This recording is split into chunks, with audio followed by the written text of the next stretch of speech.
이제 요나의 표적이 있거든요. 그래서 이것에 관해서 좀 더 살펴보려고 합니다.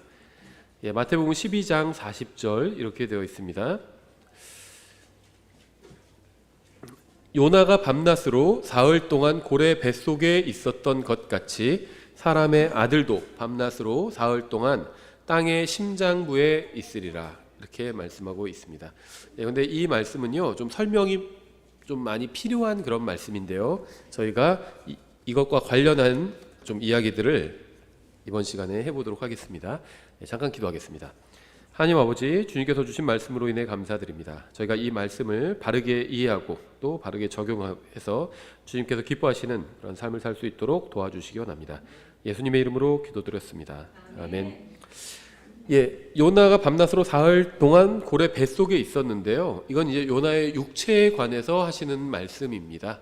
그래서 요나의 몸은 사흘 동안 고래 뱃속에 있었지만 요나의 혼은 고래 뱃속이 아니라 지옥에 있었죠. 그거는 이제 요나서를 보면 알 수 있습니다.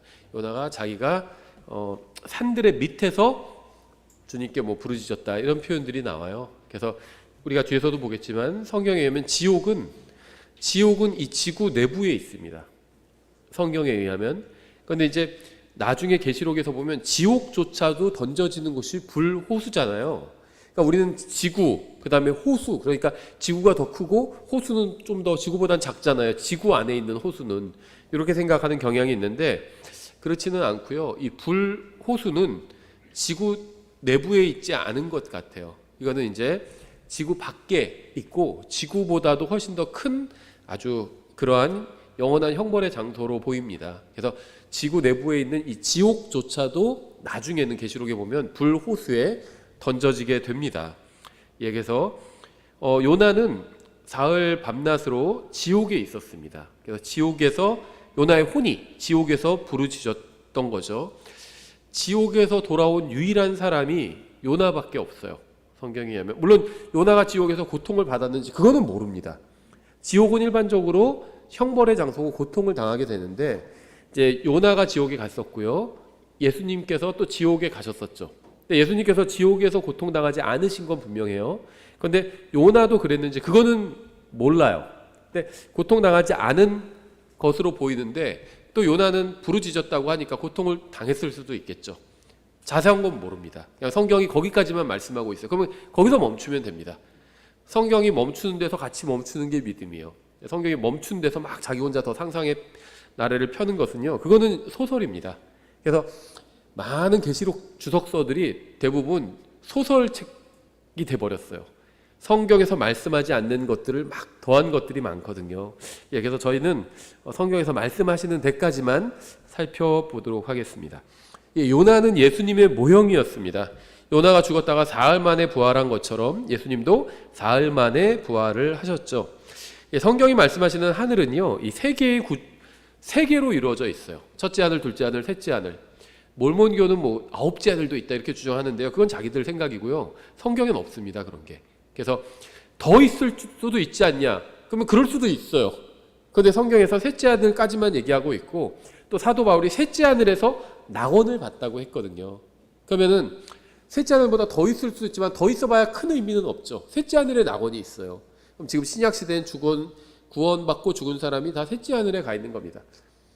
100째 하늘이 있을지 101번째 하늘이 있을지 그건 모르지만 의미는 없습니다. 셋째 하늘이 낙원이고 거기가 구원받은 죽은 사람들이 가 있는 곳이고 또 거기가 주님께서 계신 곳이기도 합니다. 그래서 성경에선 이 셋째 하늘까지 있는 것으로 보이고 그것이 성경의 다른 부분의 해석과 맞아떨어집니다. 왜냐하면 성경에선 이 세 개로 이루어진 것들이 굉장히 많아요. 사람도 세 가지로 구분하죠. 유대인, 이방인, 그 다음에 교회, 남자, 여자, 아이들, 이렇게 구분하죠. 그 외에 다른 성은 없어요. 성경에는 그거 세 개만 있는 겁니다. 성경에서 이렇게 셋으로 구분하는 게 많아요. 육군, 공군, 해군 이런 것도 있고요. 그러니까 이건 성경에 있는 건 아니지만 이 셋으로 이루어진 게 굉장히 많습니다. 특히 성경에도 많이 있어요, 이런 것들이. 하늘에 떠 있는 것에 대해서도 태양과 달과 별 이렇게 구분하고 있죠. 어떤 목사님도 최근에 이런 거 관련해서 말씀하신 분도 있던데요. 우리가 학교에서 배울 땐 태양을 별이라고 배우잖아요. 근데 성경은 구분해주고 있어요. 태양 별이라고 부르죠. 지구, 그러니까 태양처럼 스스로 빛을 내는 것들을 별이라고 부르고 이렇게 하는데 성경은 그렇게 말씀하고 있지는 않습니다. 태양이 있고 달이 있고 별이 있다 이렇게 말씀하고 있어요. 이건 세상에서 가르치는 것과 좀 다르죠. 근데 이제 어떤 팩트가 다른 게 아니라 구분이 다른 거죠. 세상에서 말하는 것과. 그래서 성경에 의하면 하나님의 왕자가 있는 곳이 바로 셋째 하늘이고요. 지금 낙원이 거기로 가 있죠. 그리고 태양, 달, 별들이 있는 둘째 하늘, 우주 공간이죠. 이곳이 있고요.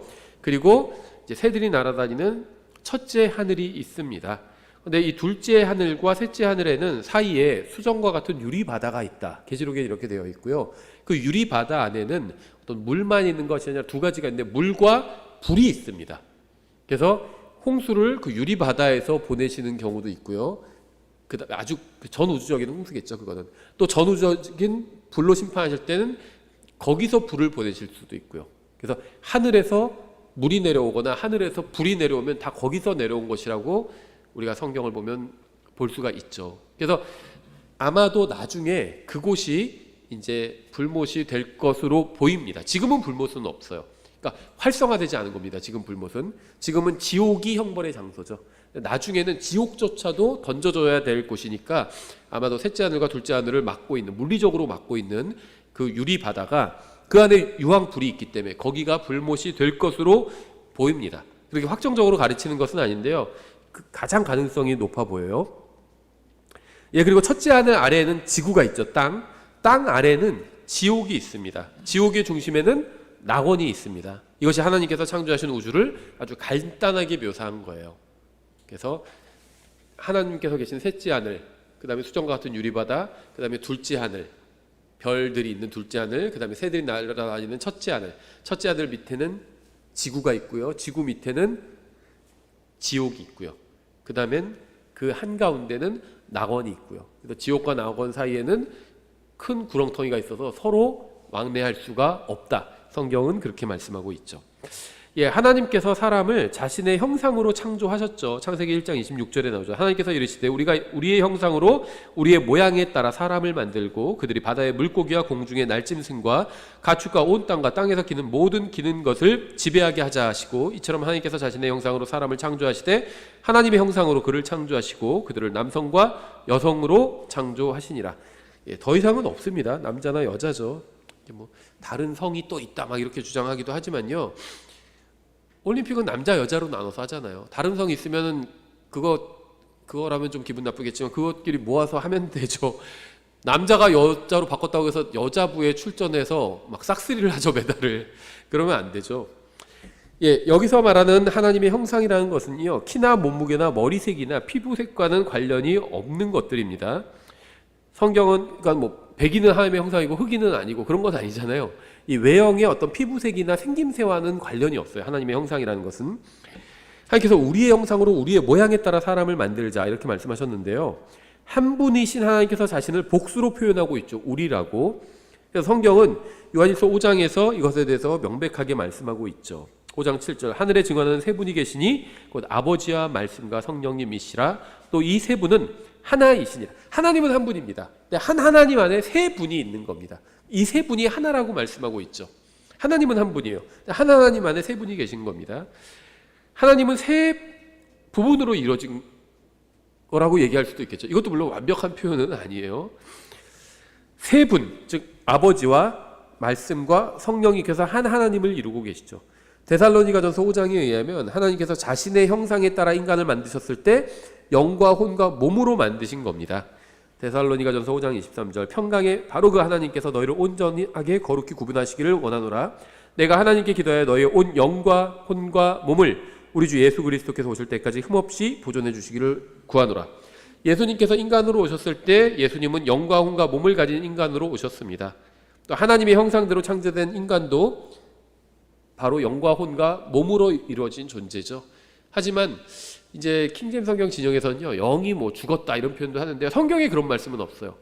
허물과 죄 가운데 죽었다 이런 표현은 있지만 에베소서에서 죄들 가운데서 죽었었다 이런 표현은 있지만 영이 죽었다 이런 표현은 없습니다. 왜냐하면요, 영은 두 가지 기능이 있는데 하나님을 알게 하는 기능과 그 그 다음엔 살아있게 하는 기능이 있습니다. 생명의 숨과 관련이 있어요. 혼은 자기 자신이죠. 자아라고 부르는 자기 자신이고요. 그래서 이 영은 영을 통해서 하나님을 알 수 있습니다. 혼은 자기 자신을 알 수 있어요. 자기 자아입니다. 혼이. 몸은 이제 세상을 알 수 있는 거죠. 어떤 감각을 통해서 내가 나를 세상에 알리고 세상을 또 내가 알고 이런 기관이죠. 그래서 사람도 이렇게 세 부분으로 이루어진 존재입니다. 그러니까 성경에 보면 세 부분으로 이루어진 것들이 굉장히 많이 있어요. 그래서 사람이 바로 이런 삼중적인 존재라는 것이 바로 하나님의 형상대로 창조되었다는 겁니다. 그러니까 사람의 겉모양이 하나님의 형상대로 창조되었다는 게 아니에요. 그러면은 예를 들면 하나님 아버지니까 그럼 남자만 하나님의 형상대로 창조된 거냐? 그렇게 말할 수 없죠. 여자도 하나님의 형상대로 창조되었습니다. 왜냐하면 여자도 삼중적인 존재잖아요. 남자도 삼중적인 존재고. 그리고 죄를 지었을 때 영이 죽었다 이런 표현 성경에 없어요. 이 킹제임스 성경 지정에서 많이 하는 표현인데요. 성경에는 없는 말입니다. 그래서 그거는 그럴 수도 있겠지만 아닐 수도 있어요. 성경에 없는 것을 교리로 확정해서 가르치면 안 됩니다. 추측할 수는 있겠지만 교리로 확정할 수는 없어요. 다만 영이 죽었다 이거는 성경적인 표현은 아니고요. 영이 죽은 것 같지는 않아요. 영적으로 죽었다 이거는 차라리 괜찮습니다. 근데 영이 죽었다 그러면 그거는 좀 곤란하다는 거죠. 다만 인간이 타락했을 때 영과 혼과 몸에 다 큰 영향을 받은 것으로 생각이 됩니다. 그래서 영의 영향을 받았기 때문에 하나님을 알 수 있는 기능이 좀 고장났어요. 살아있는 기능만, 살아있게 하는 사람의 몸을 그 기능만 움직이는 것 같고 혼도 고장이 났습니다. 자기 자신에 대해서 한마디로 주제 파악이 잘 안 돼요. 잘 괜찮은 사람이라고 생각되기도 하고 막 교만해지기도 하고 이게 이제 혼이 뭔가 문제가 생긴 겁니다. 몸도 마찬가지예요. 몸도 하나님께서 처음에 만드신 몸은 좀 더 어쨌든 창세기 앞부분에 보면 사람들이 오래 살았잖아요. 그러다 점점 더 그 수명이 줄어들죠. 근데 쭉 줄어들다가 막 조선시대 오면 40, 50 이렇게 살다가 갑자기 지금은 현대인들은 또 100살 사니까 더 늘어난 것 같지만 퀄리티가 낮아졌죠. 병원 응급실에서 사람 막 살아있게 만들잖아요. 건강하게 만들진 못해도 살아있게 만들더라고요. 어쨌든 사람의 수명이 쭉 줄어들었는데 영과 혼과 몸이 다 영향을 받은 것으로 생각이 됩니다. 그래서 저는 이런 거 사람이 일종의 표현이 좀 안 좋을 수도 있는데 깡통, 캔 우리가 사람 깡통 같다고 하잖아요. 그런 말 많이 듣지 않으셨나요? 저만 들었나 봐요. 깡통 같다고. 깡통 같아요 사람이. 그래서 그 안에 내용물이 있죠. 그 다음에 겉에 그 금속으로 된 부분이 있고요. 또 종이 포장이나 종이나 비닐 포장이 있죠. 근데 그게 땅에 떨어져서 찌그러진 겁니다. 그대로 있어요. 겉에 비닐 포장도 있고 그 금속으로 된 부분도 있고 안에 내용물도 그대로 있습니다. 근데 찌그러졌어요. 그러니까 가치가 많이 하락했죠. 그래서 그런 거 막 싸게 팔고 그러잖아요. 사람이 타락한 모습이 그렇다는 겁니다. 그렇다는 거예요. 예, 없어진 건 아닙니다. 영이 없어지진 않았어요. 영이 없는 몸은 죽은 것 같이 그렇게 말씀하시잖아요. 영이 죽은 게 아니라는 거죠. 성경에 그런 표현이 없습니다. 다만 뭔가 심각한 타격을 입었어요. 근데 영만이 아니라 혼도 심각한 타격을 입었습니다. 그래서 영은 하나님을 아는 기관인데 하나님을 제대로 파악하지 못하게 됐고 그래서 어떻게 됐냐. 처음에 아담은 하나님과 정상적으로 교제를 나눴죠. 근데 사도행전에 보니까 타락한 인간은 어떻게 되냐면 하나님을 더듬어서 알 수 있게 되었습니다. 수준이.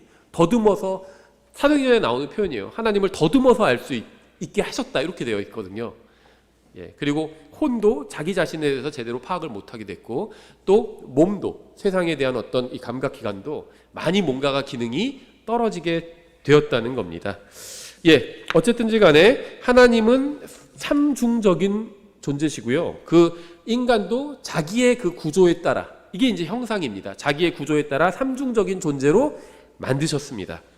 또 예수님께서는 인간이 되셨죠, 직접. 근데 예수님께서 만일 영으로만 오셨다면 그분은 인간이 되신 게 아니었을 겁니다. 또 예수님께서 만일 혼으로만 오셨다면 그분은 인간이 되신 게 아니었을 겁니다. 그분은 영이나 혼이나 혹은 영혼이 없는 몸이 아니었어요. 예수님은 인간의 형상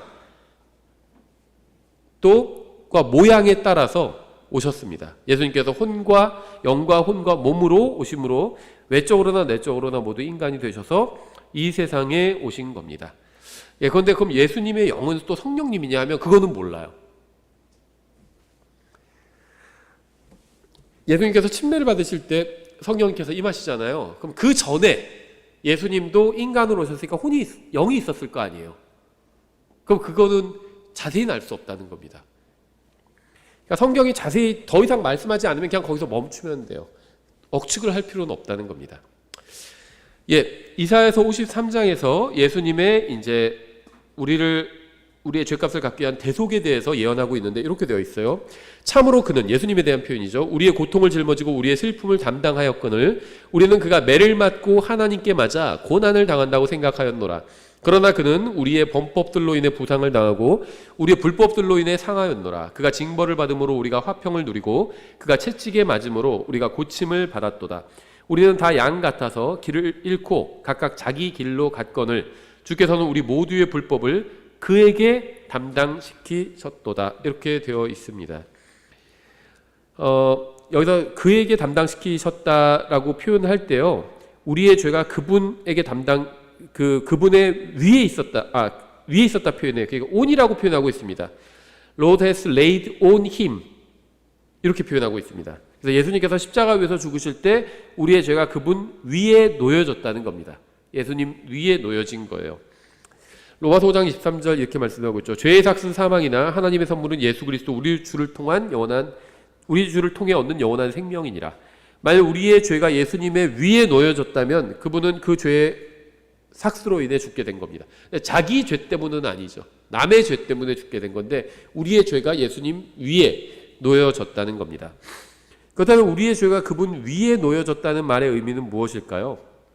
비슷한 표현이 있는데요. 베드로전서 2장 24절 이렇게 되어 있어요. 친히 나무에 달려 자신의 몸으로 우리의 죄들을 지었으니 이것은 죄들에 대하여 죽은 우리가 살아서 의에 이르게 하려 하심이라. 그분께서 채찍에 맞음으로 너희가 고침을 받았느니.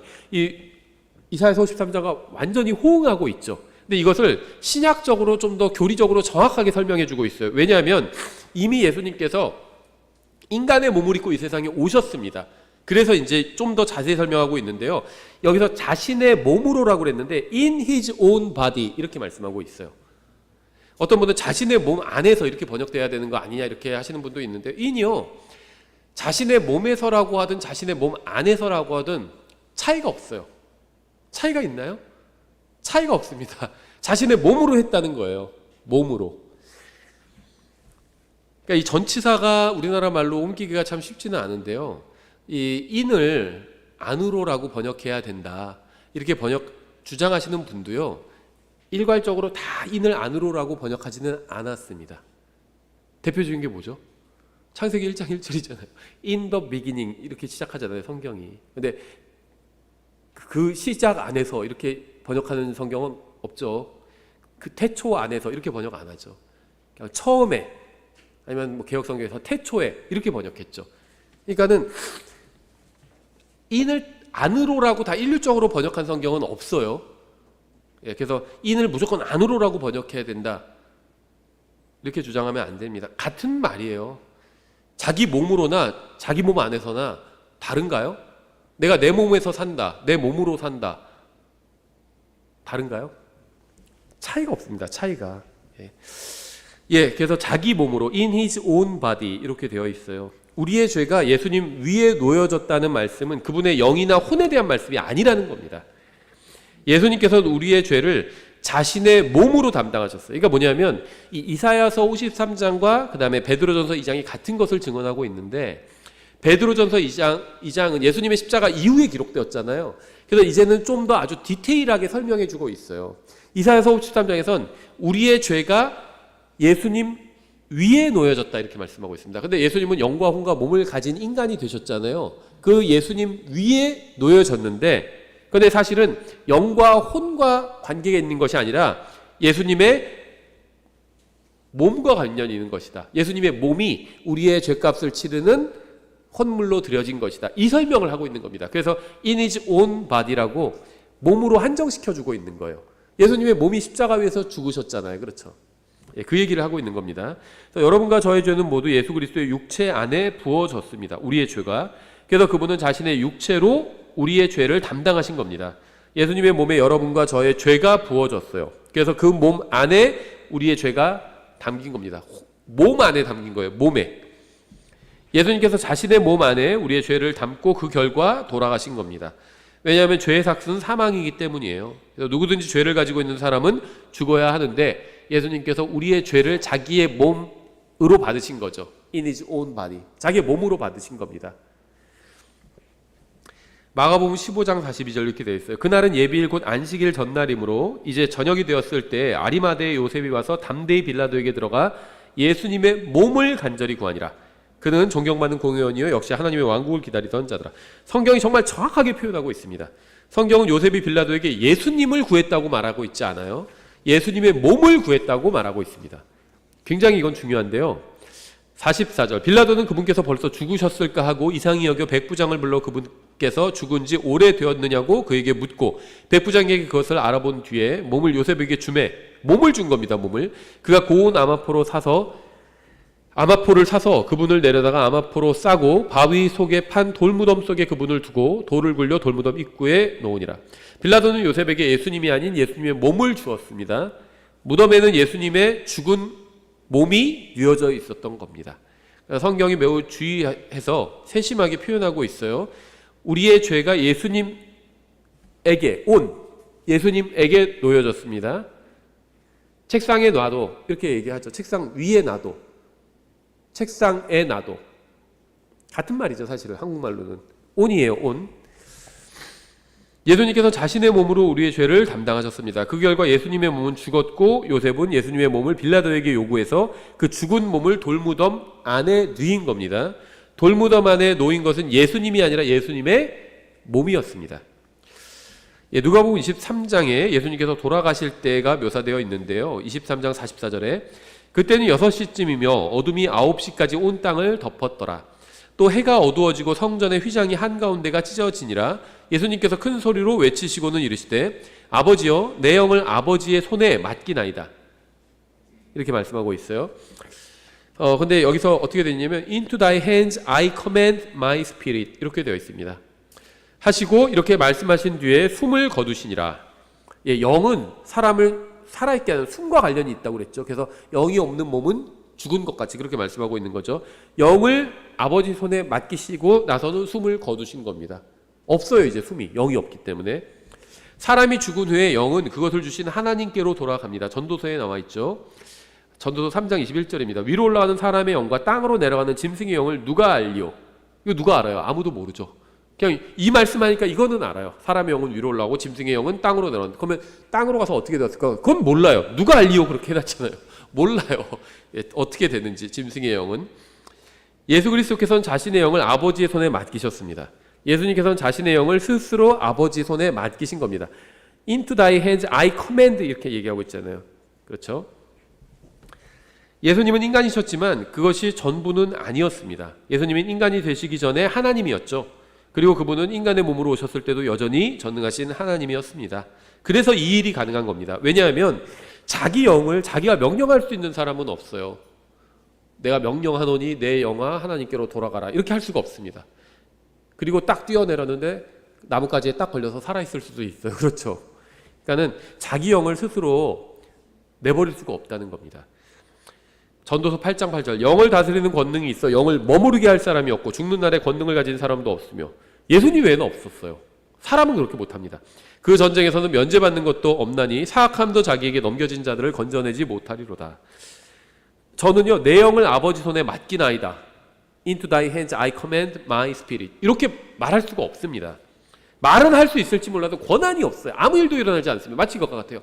내가 하늘을 날지어다 이렇게 말하는 것과 같아요. 말할 수 있어도 하늘을 날 수는 없어요. 그렇죠? 권한이 없다는 겁니다. 저에게는 그런 파워가 없어요. 저는 제가 스스로 영을 머무르게 할 수가 없습니다. 죽음이 찾아오면 제 영을 그대로 내어줄 수밖에 없어요. 왜냐하면 저에게는 영을 다스리거나 머무르게 할 권능이 없기 때문입니다. 인간으로 오신 예수 그리스도께서는 또 동시에 육신을 입으신 전능하신 하나님이셨죠. 그래서 그분은 자신의 권능으로 자신의 영을 다스려서 아버지께로 돌아가게 할 수 있었던 겁니다. 유대인들이나 로마인들이나 빌라도가 예수님을 죽인 게 아니었다는 거죠. 인간이 예수님을 죽인 게 아니었다는 겁니다. 예수님께서 자기의 영을 아버지께 다시 내어드린 겁니다. 예수님께서 스스로 영을 내어놓으셨습니다. 이게 굉장히 중요해요. 죄는 예수님의 몸 위에 있었습니다. 그래서 죄는 예수님 위에 있었죠. 히브리서 10장이 말씀하시는 것처럼 예수님께서는 십자가 위에서 자신의 몸을 희생물로 드리신 겁니다. 예수님께서 돌아가신 후에 예수님의 몸은 무덤에 있었습니다. 그리고 예수님의 영은 아버지께로 돌아가셨습니다. 그럼 이제 예수님의 혼만 남은 거죠. 이 예수님의 혼이 어디에 가셨을까요? 성경 몇 군데를 찾아보면요, 예수님의 혼이 어디에 갔는지 알 수가 있어요. 이건 성경에서 자세하게 얘기하고 있습니다. 시편 16편 10절 이렇게 되어 있습니다. 이는 주께서 내 혼을 지옥에 남겨두지 아니하시고 주의 거룩한 자가 썩음을 보지 아니하게 하실 것이기 때문이니이다. 이렇게 되어 있는데요, 썩음은 예수님의 몸과 관련이 있고요, 지옥은 예수님의 혼과 관련이 있는 말입니다. 죄가 있는 사람의 몸은 무덤에 들어가고 썩은 혼은 지옥에 들어가게 됩니다. 시편 2편 16절이 예수님에 대한 말씀이라는 것은 사도행전 2장을 보면 알 수 있어요. 이 시편, 이 16편을 기록한 사람은 다윗입니다. 그런데 다윗이 지금 자기에 대해서 예언하고 있는 건 아니에요. 예수님에 대해서 예언하고 있는 겁니다. 사도행전 2장에서 해석해주고 있어요. 이 시편 16편을. 사도행전 2장 22절. 너희 이스라엘 사람들아 이 말을 들으라. 너희 자신도 아는 바와 같이 하나님께서 나사렛 예수님을 통하여 기적들과 이적들과 표적들을 너희 한가운데서 행하사 그분을 너희 가운데서 하나님의 인정받은 사람으로 삼으셨느니라. 그분께서 하나님의 정하신 계획과 미리 하심을 통하여 넘겨짐에 너희가 그분을 붙잡아 사악한 손으로 십자가에 못 박아 죽였으나 하나님께서 그분을 사망의 고통에서 풀어 일으키셨으니 이는 사망이 그분을 붙들 수 없었기 때문이라. 다윗이 그분에 관하여 말하되 내가 항상 지금 시편 16편 인용하고 있어. 사도행전 2장에선 내가 항상 내 얼굴 앞에 계신 주를 미리 보았나니 그분께서 내 오른편에 계심으로 내가 흔들리지 아니하리로다. 그분 이러므로 내 마음이 기뻐하고 내 혀도 즐거워하였으며 더욱이 내 육체도 소망 중에 안식하리니 이는 주께서 내 혼을 지옥에 남겨두지 아니하시고 주의 거룩한 자가 썩음을 보지 아니하게 하실 것이기 때문이니이다. 아까 시편 16편 10절이었죠. 근데 이게 바로 예수님에 관해서 예언한 거라고 사도행전 2장에서 해석해주고 있잖아요. 30절. 그런즉 그는 대언자이므로 하나님께서 이미 자기에게 서약으로 맹세하사 육체에 따라 자기 허리의 열매에서 그리스도를 일으켜서 자기 왕좌에 앉히실 것을 알았고, 다윗은 알았어요. 내 후손으로 그리스도께서 오시는데 그분은 사실은 하나님이란 걸 알았습니다. 그래서 주께서 내 주께 말씀하시기를, 이런 표현을 쓰고 있는 거예요. 그리스도를 알았어요. 또 이것을 미리 보았으므로 그리스도의 부활에 대하여 말하기를 그의 혼이 지옥에 남겨지지 아니하였고 그의 육체도 썩음을 보지 아니하였느니라 하였느니라. 성경이 기록된 그대로를 의미한다면 예수님의 영이 아버지께로 떠나가셨을 때 예수님의 혼은 지옥으로 가신 겁니다. 그렇다면 예수님께서 지옥에 가서 무슨 일을 하셨을까요? 지옥에 간 사람은 누구도 그곳으로부터 빠져나올 수 없습니다. 근데 이걸 아셔야 돼요. 예수님께서 지옥에 갔다고 해서 고난을 당한 것이 아닙니다. 감옥에 가는 사람들이 다 죄를 짓고 거기서 그 수감 생활을 하는 것은 아니죠. 죄인들은 수감 생활을 합니다, 감옥에서. 근데 감옥으로 출근하는 사람도 있어요. 그렇죠. 제가 아는 분 중에 그 교도관도 있거든요. 그분은 감옥으로, 교도소로 출퇴근해요. 근데 죄를 지어서 가는 것이 아니죠. 거기서 할 일이 있어요, 그분은. 그렇죠. 관리하는 일을 하는 거죠, 교도관으로서. 예수님은 마찬가지예요. 지옥에 가셨지만 거기서 고난을 당하러 가신 것이 아닙니다. 고난은 십자가 위에서 당하셨어요. 그리고 채찍에 맞으심으로 그게 고난을 당하신 겁니다. 예수님께서 지옥에 가신 것은요, 죄 문제를 처리하기, 일을 하기 위해서 가신 겁니다. 예수님께서는 자신의 몸으로 우리의 죄를 지셨기 때문에 십자가 위에서 몸 안에 있는 동안은 죄인으로서 벌을 받으셨습니다. 그래서 아까 그 몸으로라는 표현이 중요하다는 거예요. In his own body가. 예수님께서 죄값을 in his own body, 몸으로 갚으셨어요. 몸 안에 있을 때 갚으신 거죠. 몸으로 갚으신 겁니다. 그런데 죽으셨을 때 몸 안에서 빠져나왔잖아요, 혼이. 그래서 살아 계실 때 십자가 위에서 우리의 죄값을 갚으신 거고요. 죽으신 이후에는, 사망하신 이후에는 이제는 죄값을 갚으신 게 아닙니다. 그렇죠. 그래서 혼이 지옥에서 고난받지 않으셨다는 거예요. 그래서 예수님께서 이 혼이 몸을 떠났을 때는 예수님은 더 이상 죄인이 아니라 승리한 구원자가 되셨습니다. 우리를 대신해서 죄인이 되셨죠. 사실 성경은 우리를 대신해서 죄인이 되셨다고 말하지 않고 더 심하게 얘기하고 있죠. 우리를 대신해서 죄가 되셨다고 말씀하고 있습니다. 죄가 되셨다고. 죄인보다 더 심한 거죠. 죄는 미워해도 사람은 미워하지 말라, 이런 말도 있잖아요. 근데 죄가 되신 겁니다. 그 미운 죄가 되신 거예요. 죄가 되신 겁니다. 죄인보다도 더 심한 게 되신 거예요. 몸 안에 계셨을 때 그렇다는 겁니다. 근데 몸에서 벗어나셨을 땐 이제는 승리한 구원자가 되신 거죠. 예, 만일 죄가 예수님의 혼 안에 있었다면 예수님께서 지옥에 가셨을 때 그곳으로부터 빠져나오지 못했을 겁니다.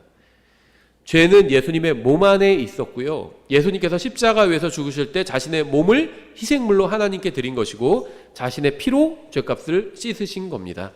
그래서 예수님께서는 자신의 몸과 피로 죄값을 치르셨고 혼으로 지옥에 가셨습니다. 예수님의 혼이 지옥에 가셨을 때 마귀는 자신이 예수님을 잡았다고 생각했을 겁니다. 이겼다 내가 이렇게 생각했겠죠. 근데 계시록 1장 17절에 이렇게 되어 있습니다. 내가 그분을 볼 때 죽은 자들이 그분의 발 앞에 쓰러지니 그분께서 오른손을 내 위에 얹으시는 것을 내게 얹으시며 내게 이르시되 두려워하지 말라 나는 처음이요 마지막이니. 그러니까 이거는 그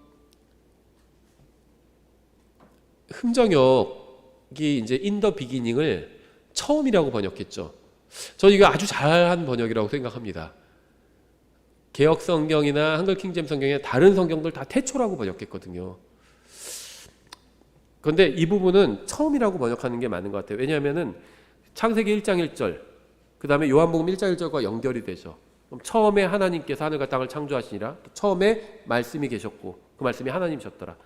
요한복음 1장 1절에. 근데 계시록 1장과도 연결이 되거든요. 예수님이 나는 처음이요 마지막이니. 근데 이것도 비기닝이에요. 근데 비기닝을 태초라고 번역해버리면 그건 의역한 겁니다. 태초라고 번역해버리면 나는 태초요 마지막이니 이렇게 해야죠. 안 맞게 됩니다. 비기닝이 다 서로 연관이 있어요. 근데 주로 누구와 연관이냐? 예수님과 연관이 있습니다. 처음에 하늘과 땅을 창조하신 분이 누구죠? 히브리서 1장을 보니까 그분이 바로 예수님이에요. 아들 하나님께서 만드셨다고 말씀하고 있잖아요. 성경이. 골로새서도 그렇고. 처음 예수님과 관련이 있어요. 태초라고 의역을 해버리니까 안 맞게 되죠. 이게 관련 구절이. 예수님께서는 혼으로 지옥에 가셔서 죄를 그곳에 버리시고 지옥의 열쇠로 지옥의 문을 열고 나오셨습니다. 내가 또한 내가 지옥과 사망의 열쇠들을 가지고 있노라 이렇게 말씀하셨죠. 히브리서 2장 14절 이렇게 되어 있습니다. 그런즉 자녀들은 살과 피에 참여한 자들이므로 그분도 마찬가지로 같은 것의 일부를 취하셨으니 이것은 그분께서 죽음을 통해 죽음의 권능을 가진 자 곧 마귀를 멸하시고 또 죽음을 두려워하여 평생토록 속박에 얽매인 자들을 건져내려 하시며. 예수님께서 죽으신 이유 중에 하나를 설명해 주고 있어요. 왜 죽으셨을까요? 죽음을 이기기 위해서 죽으신 겁니다. 그래서 더 이상 죽음을 두려워하지 않게 해주신 거예요. 예수님은 죽었다가 살아나셨잖아요. 승리하신 거예요. 죽음에 대해서. 그러니까 그걸 보니까 우리도 이제 죽음을 두려워하지 않게 된 겁니다.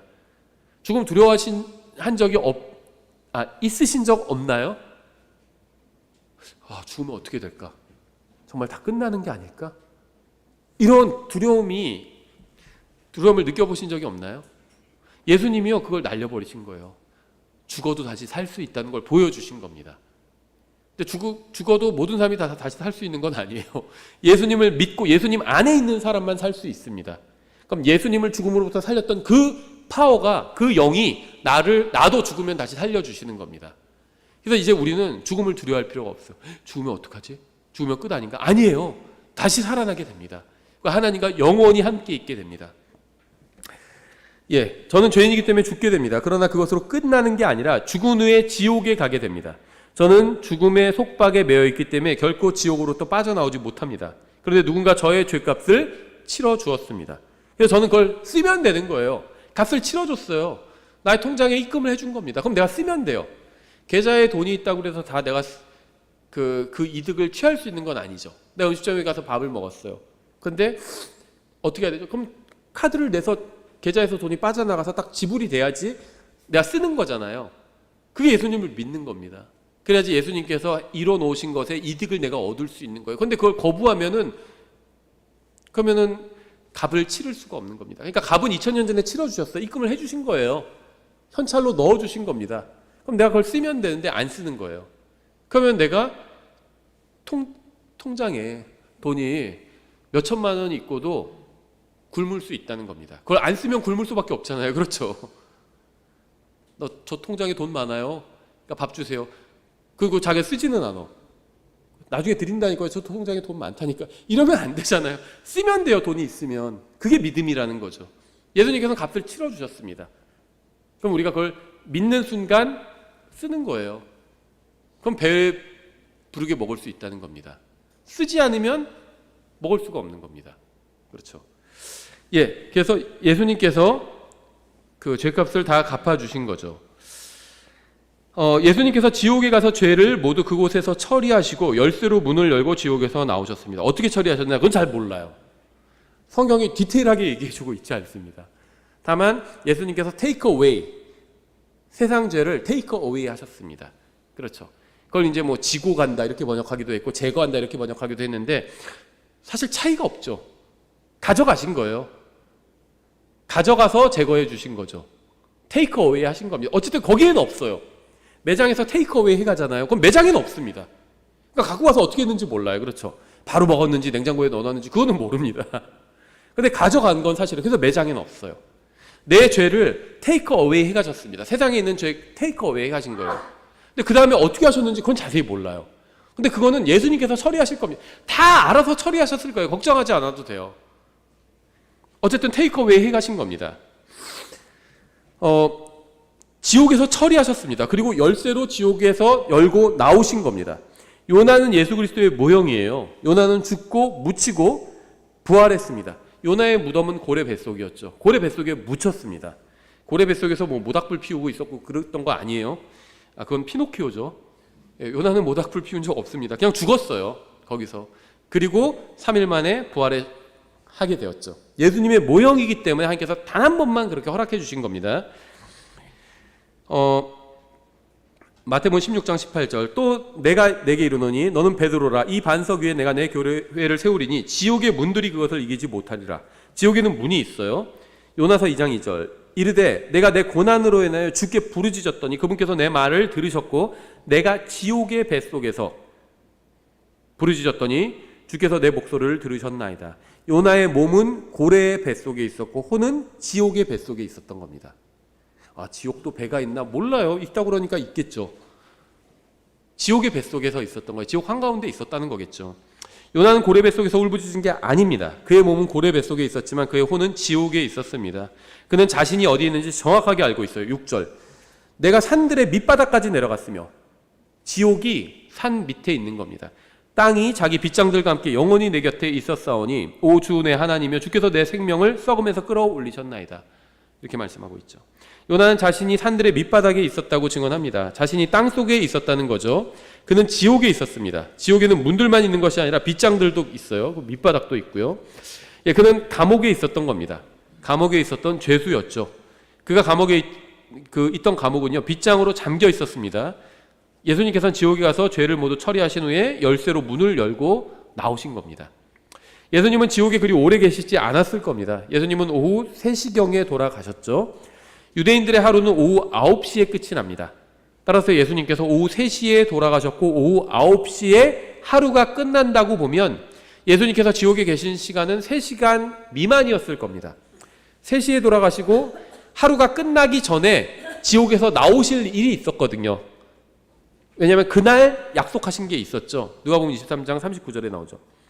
매달린 범죄자 중 하나는 그분을 욕하며 이르되 내가 만일 그리스도이거든 내 자신과 우리를 구원하라 하되 다른 하나는 되받아서 그를 꾸짖으며 이르되 내가 동일한 정죄를 받고서도 하나님을 두려워하지 아니하느냐 우리는 우리가 행한 일에 합당한 보응을 받으니 참으로 공정하게 정죄를 받거니와 예수님의 부활 이전이기 때문에 이 사람도 구약 성도죠. 이 사람은 아무 잘못도 행하지 아니하였느니라 하고 예수님께 이르되 주여 주께서 누구든지 주의 이름을 부르면 구원받는다고 했죠.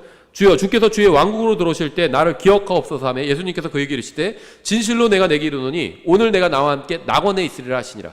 너 구원받았다는 거죠. 그래서 오늘이라고 했어요. 근데 오후 3시에 돌아가셨는데 유대인들의 하루는 9시에 끝나게 됩니다. 6시에 끝나게 돼요. 오후 6시에. 그러니까 3시간 동안 지옥에 가셨다가 다시 낙원에 가신 겁니다. 왜냐하면 이 사람과 약속을 지키기 위해서. 하나님이 약속을 지키시는 분이잖아요. 그래서 여러 가지 일이 일어났습니다. 예수님께서는 죄를 처리하시러 지옥에 가셨다가 채 3시간이 되지 않아서 그곳에서 문을 열고 나오셔서 낙원으로 가셨습니다. 예수님의 십자가 옆에 달렸던 강도들은 반드시 그날 죽어야만 했죠. 왜냐하면 다음 날이 명절의 큰 날이었기 때문에 그때까지 그들을 이제 십자가 위에 달아둘 수가 없었죠. 예수님께서는 회개한 강도에게 오늘 주님과 함께 낙원에 있게 될 것이라고 말씀하셨습니다. 군인들은 그 강도의 다리를 꺾어서 확실히 죽였죠. 결국 군인들의 그러한 행동은 예수님의 약속을 성취시키는 일을 한 것입니다. 만약 그 강도들을 그대로 두었으면 12시간 이상 살아있었을 것이고, 그렇게 되면 바로 그날 주님과 함께 낙원에 있게 될 것이라는 약속의 말씀은 성취되지가 못했겠죠. 따라서 회개한 강도는 반드시 그날 죽어야만 했습니다. 강도들의 다리가 꺾인 후에 회개한 강도의 영은 하나님께로 돌아갔고 몸은 십자가 위에 그대로 매달려 있었지만 그의 혼은 낙원으로 갔습니다. 예수님께서 활짝 웃으시면서 회개한 그 강도를 맞아 주셨겠죠. 어떤 특별한 일을 해야만 구원받을 수 있는 게 아니죠. 구약도 마찬가지예요. 구약 성도를 믿음 플러스 무슨 행위로 구원받았다? 구약 성도, 이 사람 예수님께서 부활하시기 전이잖아요. 죽으시기, 그러면 이 사람은 교리적으로는 구약이에요. 구약. 하지만 이 사람은 믿음만으로 구원을 받았죠. 어떤 율법의 행위를 통해서 구원받은 게 아니죠. 그래서 회개한 강도는 낙원에서 기쁨으로 주님을 만났을 겁니다. 누가복음 16장에서요, 이 지옥의 모습을 보여주고 있는데요. 누가복음 16장 19절. 어떤 부자가 있었는데 그는 자주색 옷과 고운 아마포 옷을 입고 날마다 호화롭게 지내더라. 또 나사로라는 어떤 거지가 있었는데 그는 헌대투성이로 부자의 대문에 누워 부자의 상에서 떨어지는 부스러기로 배를 채우려 하더라. 또한 개들이 와서 그의 헌대를 핥더라. 그 거지가 죽어 천사들에 의해 아브라함의 품으로 옮겨지고 그 부자도 죽어 묻히게 되었더라. 나사로는 이 세상에서 가난하게 살다가 가난하게 죽었습니다. 하나님을 믿는다고 해서 부자가 되는 것은 아니죠. 예수님을 믿으면 부자가 된다고 하는 것은요, 이건 거짓말이에요. 여러분이 예수님을 믿어도 이 세상에서의 문제는 전혀 해결되지 않을 수도 있습니다. 해결될 수도 있고 아닐 수도 있어요. 부자는 죄인이었지만 부유하게 살았고 부유하게 죽었습니다. 나사로는 구원받은 사람이었지만 가난하게 살았고 가난하게 죽었습니다. 그렇다면 우리가 어떻게 해야 될까요? 가난한 사람이든 부유한 사람이든 복음을 전하면 되는 거죠. 예수님을 믿으면 하늘나라에 가는 거예요. 그렇죠? 23절. 그가 지옥에서 고통 중에 눈을 들어 멀리 아브라함과 그의 품에 있는 나사로를 보고 소리를 지르며 이르되 아버지 아브라함이여 내게 긍휼을 베푸사 나사로를 보내어 그가 그의 손가락 끝에 물을 찍어 내 혀를 서늘하게 하도록 하소서. 내가 이 불꽃 가운데서 고통을 받나이다 하거늘. 이 구절들을 통해서 우리가 알 수 있는 게 있는데요. 부자는 선택받은 민족 유대인이었죠. 하지만 지옥에 갔습니다. 그러니까 선택받았다고 해서 다 하늘나라에 가는 건 아니라는 거예요. 그거는 선택은 구원과 관련이 없습니다. 그렇죠? 선택받은 사람들 사이에 있어도 지옥에 갈 수 있어요. 바른 종교에 속해 있어도 지옥에 갈 수 있습니다. 아브라함이 이르되 아들아, 부자를 아들이라고 부르고 있어요. 그러니까 바른 종교에 속했던 사람이지만 지옥에 간 거죠. 이 부자는. 너는 내 생전에 너의 좋은 것들을 받았고 그와 같이 나사로는 나쁜 것들을 받았음을 기억하라. 그러나 이제 그는 위로를 받고 너는 고통을 받느니라. 부자는 아브라함의 아들 자손이었습니다. 그는 하나님의 선택받은 백성이었지만 구원받지 못했어요. 아버지가 목사건 선교사건 복음전도자건 상관없습니다. 교회를 아무리 오래 다녀도 상관없어요. 예수님을 믿지 않으면 그러한 모든 것이 아무런 효과가 없습니다. 예수님이 없이는 무엇을 했건 어디에 속했건 어느 가족에서 태어났건 심지어 선택을 받았다 할지라도 지옥에 갈 수 있어요. 나오잖아요. 이렇게 선택받은 사람도 지옥에 갔다는 게. 26절. 이 모든 것 외에도 우리와 너희 사이에는 큰 구렁텅이가 놓여 있어 여기서 너희에게 건너가려 하는 자들이 갈 수 없고 거기서 오려 하는 자들도 우리에게 건너올 수 없느니라 하니. 지구 안에는 지하 세계가 있습니다. 음부가 아니에요. 지하 세계가 있는 겁니다. 성경에는 음부라는 말이 없어요. 근데 왜 자꾸 음부라고 번역하는지 모르겠어요. 킹제임스 성경에서 번역했다고 하면서. 음부라는 말이 있나요? 없어요. 영어로 뭐라고 돼 있죠? 그레이브라고 돼 있습니다. 무덤. 근데 이 무덤이란 말이 포괄적이죠. 몸이 가는 곳은 무덤이고요. 땅 위에 세상에 있는 사람이 무덤으로 갔다. 이러면 은유적인 표현이죠. 죽었다는 거죠. 음부라는 말은 없습니다. 성경에. 그레이브는 무덤이에요. 그렇죠.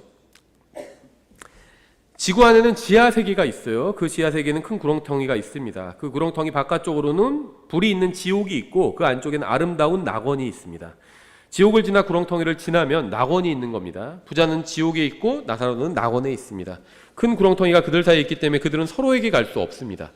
예수님께서는 열쇠를 가지고 계시기 때문에 지옥을 통과해서 낙원으로 가실 수가 있었습니다.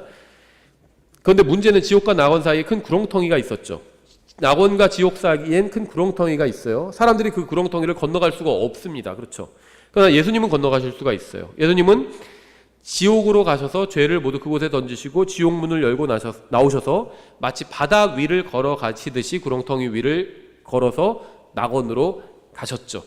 그동안 구원받고 낙원에서 안식하던 사람들은 모두 주님과 큰 기쁨 가운데 이제 만나게 되었겠죠. 베드로전서 3장 18절 이렇게 되어 있어요. 그리스도께서도 죄들로 인하여 한 번 고난을 받으사 의로운 자로서 불의한 자를 대신하셨으니 이것은 그분께서 육체 안에서 죽임을 당하셨을 때 성령으로 말미암아 살아나셔서 우리를 하나님께로 데려가려 하심이라. 그분께서 또한 성령으로 말미암아 감옥에 있는 영들에게 가서 선포하셨는데, 여기서 말하는 감옥이 어디냐? 지옥 안에 낙원이 있어요. 그래서 여기를 감옥이라고 표현한 겁니다. 그래서 감옥에 있는 영들에게 가서 선포하셨는데, 그 영들은 노아의 날들에 방주를 예비하는 동안 곧 하나님께서 한 번 오래 참고 기다리실 때 불순종하던 자들. 물론 여기서 이제 혼들이 아니고 영들이죠. 이건 또 다른 존재들입니다. 그렇죠? 어떤 타락한 어떤 영들이라고 봐야 되겠죠. 이거는 이제 사람이 아니에요. 이거는 하나님께서 한 번 오래 참고 기다리실 때 불순종하던 자들이라. 방주 안에서 물로 말미암아 구원받은 자가 몇 안 되니 곧 8혼이라. 사람은 혼이라고 불러요. 성경은 영이라고 부르는 건 이건 다른 더러운 타락한 영을 의미하는 거라고 봐야 되겠죠. 지옥에는 감옥이 있고요, 문들이 있고요, 빗장들이 있고요, 자물쇠들이 있습니다. 성경에 의하면. 또 감옥 안에는 영들도 있어요. 이 영들은 혼이 아닙니다. 하나님의 아들들이 사람의 딸들과 결혼해서 거인들을 낳았죠. 하나님께서 노아 시대에 있던 홍수로 이들을 쓸어버리셨습니다. 성경 어디에서도 이 감옥에 있는 영들이 혼이나 육신을 가지고 있다고 말씀하지는 않습니다. 이 영들이 누구인지 정확하게 알 수 없지만 이들은 지하세계에 있는 감옥에 있었어요. 이 영들은 아마 육체가 없었을 수도 있습니다. 천사들은 육체가 없는 영들이죠. 하지만 사람과 무엇인가를 할 수가 있죠. 사람을 죽일 수도 있고 물리적으로 뭔가를 할 수 있습니다. 이 영들도 그런 존재였을 것으로 보입니다. 예수님께서는 그들에게도 가셔서 선포를 하신 겁니다. 무엇을 선포하셨을까요? 정확하게는 이것도 알 수 없어요. 무엇을 선포하셨는지는. 하지만 노아가 전한 것을 선포하셨겠죠. 예전부터 선포되던 진리를 선포하셨을 겁니다. 이들이 누구인지는 정확하게 알 수 없지만 예수님께서 지하세계에 계시는 동안 이들에게 어떤 메시지를 선포하셨다는 사실은 확실하죠. 예수님께서는 3일 밤낮을 지하세계에 계시면서 구원받은 혼들과 연합을 이루셨고요. 또 예수님의 죽음 후에 많은 구약 성도들이 일어났다고 성경 말씀하고 있어요. 그들의 몸은 무덤 속에 있었고 혼은 낙원에 있었습니다. 예수님께서 돌아가시자 그들의 몸이 일어났습니다. 예수님께서 부활하시자 그들의 혼이 낙원으로부터 돌아와서 몸속으로 들어가서 다시 몸과 연합했겠죠. 이게 부활이죠. 혼이 돌아와서 죽은 몸과 연합하는 것이 바로 부활입니다. 성경은 이 사건을 첫 열매들 이렇게 부르고 있어요. 요한복음 20장 16절 이렇게 되어 있습니다. 예수님께서 그녀에게 마리아야 하시거늘 그녀가 돌이켜 그분께 랍보니여 하니 이것은 선생님이여 라는 말이라. 예수님께서 그녀에게 이르시되 내게 손을 대지 말라. 내가 아직 내 아버지께로 올라가지 아니하였노라. 다만 내 형제들에게 가서 그들에게 이르되 내가 내 아버지 곧 너희 아버지 내 하나님 곧 너희 하나님께로 올라간다 하라 하시니, 예수님의 혼이 지하세계에서 나오셔서 돌무덤 속에 있던 자신의 몸 안으로 돌아가셨습니다. 그와 동시에 그분의 영이 다시 돌아오셔서 몸속으로 들어가셨고 의인들의 영들도 다시 돌아와서 부활한 자신들의 몸속으로 들어갔습니다. 부활한 구약 성도들은 예루살렘으로 들어가서 예수 그리스도의 부활을 증언했겠죠. 그리고 나서 어떤 일이 벌어졌을까요? 사도행전 1장 6절인데요. 그러므로 그들이 함께 왔을 때 그분께 여쭈어 이르되 주여 주께서 이때 그 왕국을 이스라엘에게 다시 회복시켜 주시고자 하시나이까 하매 그분께서 그들에게 이르시되 그때나 그 시기는 아버지께서 자신의 권능 안에 두셨으니 너희가 알 바가 아니오 오직 성령님께서 너희에게 임하신 뒤에 너희가 권능을 받고 예루살렘과 온 유대와 사마리아에서 그리고 땅의 맨 끝 지역까지 이르러 나를 위한 증인이 되리라 하시니라. 이것들을 말씀하신 뒤에 그분께서 그들이 보는 동안 들려 올라가시니 구름이 그분을 받아들여 그들이 보지 못하게 하더라. 영과 혼이 몸속으로 다시 들어가면서 부활하신 예수님께서는 이제 셋째 하늘로 올라가셨습니다. 그래서 지금 예수님의 영과 혼과 몸이 모두 다 셋째 하늘에 있는 겁니다. 에베소서 4장에서 이런 말씀이 있어요. 8절. 그러므로 그분께서 이르시기를 그분께서 높은 곳으로 올라가실 때 포로로 잡힌 자들을 포로로 이끄시고 사람들에게 선물들을 주셨도다 하시느니라. 이제 그분께서 올라가셨은지 그것은 곧 그분께서 또한 먼저 땅의 더 낮은 부분들로 내려가신 것이 아니면 무엇이냐. 이 땅의 더 낮은 부분이 바로 지하세계입니다. 내려가신 그분께서 또한 모든 하늘보다 훨씬 위로 올라가신 바로 그분이시. 모든 하늘들보다 훨씬 위로 올라가셨대요. 그러니까 셋째 하늘로 올라가신 겁니다. 이것은 그분께서 모든 것을 충만하게 하려 하심이라. 예수님께서 땅의 더 낮은 부분들로 내려가신 이유는 지옥에 가서 죄를 처리하고 낙원에 가서 구원받은 혼들을 데려오시기 위함이었습니다. 낙원에 있던 혼들은 비록 안전하게 거하면서 안식하고 있었지만 그곳으로부터 나올 수는 없었습니다. 그들은 지옥에서 고통 중에 있거나 구원받지 못한 채 버려진 것은 아니지만 자유롭지 못한 존재들이었어. 낙원을 벗어날 수가 없었기 때문에 우리는 죽으면 몸을 떠나 주님과 있게 되지만 구약 성도들은 아브라함과 함께 있었습니다. 예수님께서 오실 때까지 거기서 기다리고 있었던 거죠. 예수님께서 부활하셨을 때 그들도 부활해서 이제 자유로워진 겁니다. 구약 성도들이 언제 하늘로 올라갔는지에 대해서는 두 가지 가능성이 있는데요. 첫째는 요한복음 20장에서 예수님이 하늘로 올라갔다 내려오셨을 때 구약 성도들이 함께 올라갔을 것으로 보는 거고요. 두 번째는 사도행전 1장에서 예수님께서 완전히 승천하실 때 그때 올라갔다고 보는 겁니다. 둘 중에 하나라는 거죠. 가능성은. 두 경우 모두 예수님께서는 무덤과 낙원과 이 세상에 속박되어 포로로 사로잡혀 있던 이 사람들을 자유롭게 해주신 겁니다. 구약 성도들을. 이것이 왜 중요한 것이냐? 저는 영과 혼과 몸으로 되어 있어요. 언젠가 저의 몸은 땅속에 묻힐 것이고요. 저의 영은 하나님께로 돌아갈 겁니다. 그러나 구원받은 저의 혼은 몸과 이 세상을 떠나서 주님과 함께 있게 될 것입니다. 나팔 소리가 들리면 그리스도 안에서 죽은 자들이 먼저 일어나고 그들의 영이 돌아와 다시 영과 혼과 몸을 가진 사람이 될 것입니다. 이것이 바로 부활입니다. 그래서 죽은 모든 사람들이 다 예수님께서 공중으로 오시면 부활에 구원받고 죽은 사람들이 부활에 참여하게 되는 것이고요. 우리도 여기에 참여하게 되는 겁니다. 살아있는 채로 부활에 참여하게 되는 거죠. 그리고 그리스도의 심판석 앞에 서게 될 것이고 주님과 영원히 함께 있게 될 것입니다. 사도행전 1장에서요. 주님께서 마지막으로 하신 말씀이 그 주님의 승천과 관련해서 아주 중요한 말씀이 기록되어 있는데요. 사도행전 1장 10절 이렇게 되어 있어요. 그분께서 올라가실 때 그들이 똑바로 하늘을 바라보고 있는데 보라 흰옷 입은 두 남자가 그들 곁에 서며 또 그들이 이르되 너희 갈릴리 사람들아 너희가 어찌하여 서서 하늘을 바라보느냐 너희를 떠나 하늘로 들려 올라가신 이 동일한 예수님께서는 너희가 그분께서 하늘로 들어가심을 본 그대로 오시리라 하니라. 여러분은 기쁨과 소망을 가지고 주님의 다시 오심을 기다리고 있나요? 전 예수님께서 다시 오실 것을 믿습니다. 여러분도 믿으시나요? 저는 그분께서 다시 오실 때 그리스도 안에서 죽은 모든 사람들과 살아있는 모든 사람들이 모두 변화해서 주님을 만나게 될 것이라고 믿습니다. 그러나 그렇다고 해서 아무것도 하지 않고 그저 주님께서 다시 오시는 것만을 기다리고만 있지는 않을 겁니다. 성경은 주님께서 곧 다시 오실 것이니까 기다리기만 하고 있으라고 말씀하지 않습니다. 8절에 이렇게 되어 있어요. 오직 성령님께서 너에게 임하신 뒤에 너희가 권능을 받고 예루살렘과 온 유대아 사마리아에서 그리고 땅의 맨 끝 지역까지 이르러 나를 위한 증인이 되리라.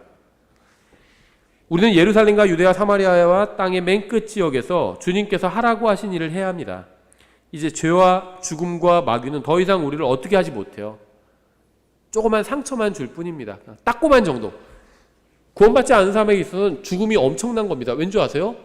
구원받지 않은 사람이 죽으면 어떻게 돼요? 즉시 지옥에 가죠. 두 번 다시 구원받을 기회가 없어요.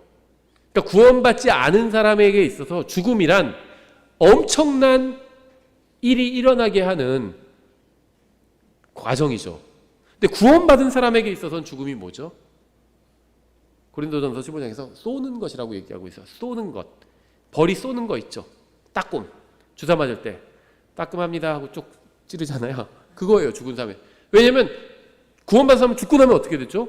영원히 주님과 함께 있게 됩니다. 변화받은 영적인 옷을 입고 그 다음에 주님께서 공중으로 오시면 부활의 몸을 입게 되죠. 좋은 일만 일어나게 된다는 거예요. 그래서 구원받은 사람에게는 죽음이 그냥 따끔한 정도, 쏘는 것이라고 표현하고 있는 거죠. 그래서 죽음이 우리를 더 이상 어떻게 하지를 못해요. 치명타를 가할 수가 없으니까 따끔합니다. 그 정도만 할 수 있어요. 근데 구원받지 않은 사람에겐 치명타를 가할 수 있죠. 죽이면 바로 지옥이에요. 구원받은 사람에겐 치명타를 못 가요. 그냥 따끔한 정도. 우리는 하늘나라로 가기로 정해진 사람들이라. 왠지 아세요? 예수님을 믿었기 때문에. 어떻게 믿었죠? 나의 구원자로 받아들였잖아요. 하나님 앞에서 내가 죄인이라는 사실을 인정하고 예수님께서 십자가 위에서 해주신 일을 내 죄값을 치르기 위해서 해주신 일로 받아들였잖아요. 그래서 하나님께서 구원해 주신 겁니다. 우리는 어떠한 상황에 있건 간에 편안한 마음으로 즐겁게 주님을 위해서 일할 수 있습니다. 이제 우리에게는 주님을 만날 좋은 날만 남았습니다.